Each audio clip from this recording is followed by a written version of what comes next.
Yeah, Jim and Sue, let me try and get you up to date on exactly what's happening with this breaking news. A little after 4:30, shots were fired in this apartment complex at 4500 Dolly Lane. Let's talk about this trip and where he's been so far. This is all part of a 3-day, 5-state tour for the president. I'm at the corner of Tropicana and Pecos in this pretty large commercial area. And you know, this woman was doing something that we all probably just take for granted. She stepped out of her car, she was throwing some trash away in a dumpster. That's when the guy came up with a knife, demanded cash, and then tried to sexually assault her. And I'm always stuck out here on the street with all these people, which I love. It's great. Besides self-protection, gun aficionados and gun experts here at the gun stores say they're also concerned about what the next president might do when it comes to gun control. Motorcycle safety at Harley-Davidson, because yes, the numbers unfortunately in '07 were up for fatalities across the nation, even here in Nevada. Don't be afraid to get under the hood of your own car with your mechanic. Ask all those questions before, during, and after the work is done. News 3's Dan Ball is there. Dan, what have we learned since 5 o'clock? Since 5, not a lot, Jim, to be totally honest. Talked with Metro officers just a minute ago, waiting for with our public information officer to talk to the media here at the police tape. Let me have my photographer George zoom in and show you what happened and what we know right now from eyewitness accounts and originally what Metro told us. If you have tips on him or his grandfather, who you just saw a picture of, Clemens Tinnemeyer, please call 911 no matter how small the tip is. We want to continue our first response team coverage. News 3's Denise Roche now has reaction from friends and neighbors and how they're trying to help in the search efforts. Denise? News 3's Dan Ball is out at the airport. His traditional assignment for a presidential visit to Las Vegas. Hi, Dan. Yeah, I believe this is the 5th visit for the commander-in-chief, and I think I've covered 3 or 4 of them. You know, when he was campaigning here in '07 and '08, he made almost 20 stops out here, covered several of those as well. Let's kind of set the scene, tell you what's going to happen here in the next 20 minutes, Jim, if my photographer Rich can show you. A lot of Secret Service and Metro Police all gearing up. And we'll begin with Dan Ball live near Lake Mead and Simmons with new information on this crash. Good evening, Jim. We want to start with the latest information on this deadly crash. If you look over my shoulder here, this is the home the plane crashed into shortly after 6:30 this morning. We are just off of Lake Mead and Simmons, just about a half a mile southeast of the runway where this experimental Velocity aircraft took off. Heavy snow on the Las Vegas Strip. Dan Ball is with our affiliate there, KVBC. Dan, good morning. Hey, good morning, Matt. You know, as you said, our motto here is what happens in Las Vegas stays in Las Vegas.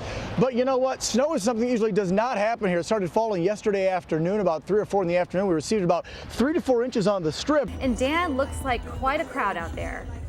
It is a big crowd, Maria, about 6,000 to 7,000 people. You know, we just saw Barack Obama here last Saturday over Bonanza High School. He raked in about 17,000 people. They scaled down, some of the organizers said, for this event. They didn't want it as big, a bit more controlled environment. You know, this is his 20th visit to the Valley since 20 months ago when he started in the primaries. Thursday at 10, they rush into danger. The brave men and women of the Fort Wayne Fire Department are tasked with keeping us safe.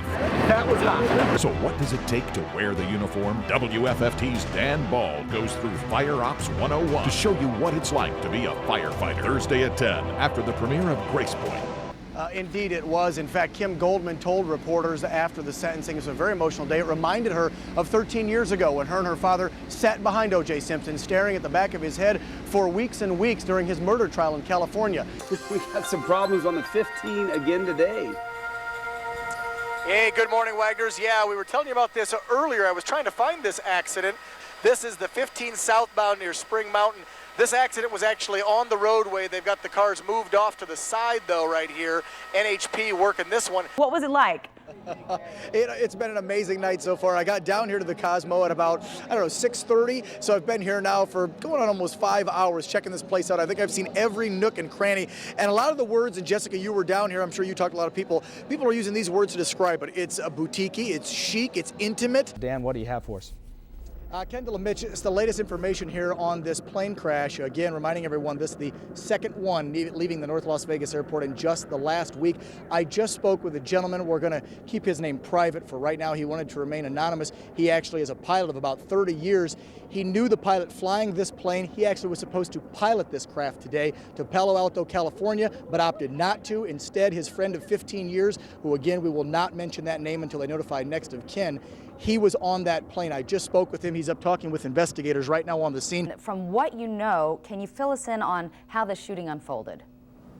Well, Sophia and Jim, from what we can piece together from federal authorities, a little bit of information from Metro and eyewitnesses here, it seems this suspect, the 66-year-old, last year had a big beef with the federal government over his Social Security benefits, so he filed a suit. Well, guess what? That case was heard, you guessed it, in the federal courthouse here in downtown Las Vegas. So, about 9 months later, this is where he decided to take his frustration out.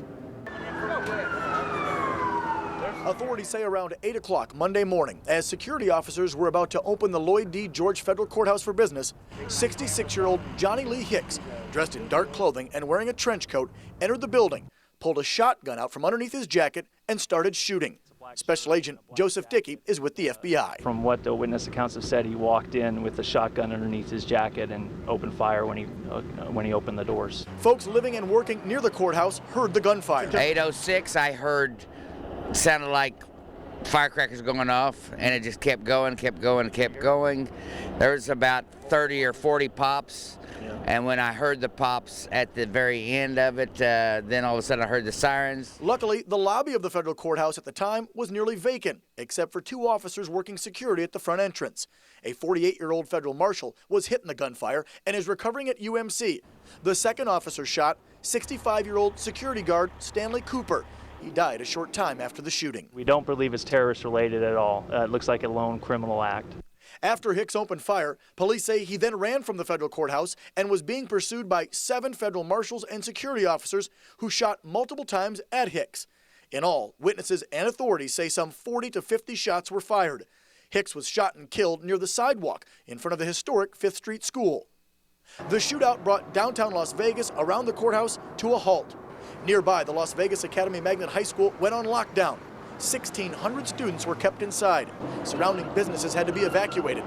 And back at the federal courthouse, SWAT teams went floor by floor looking for any other shooters.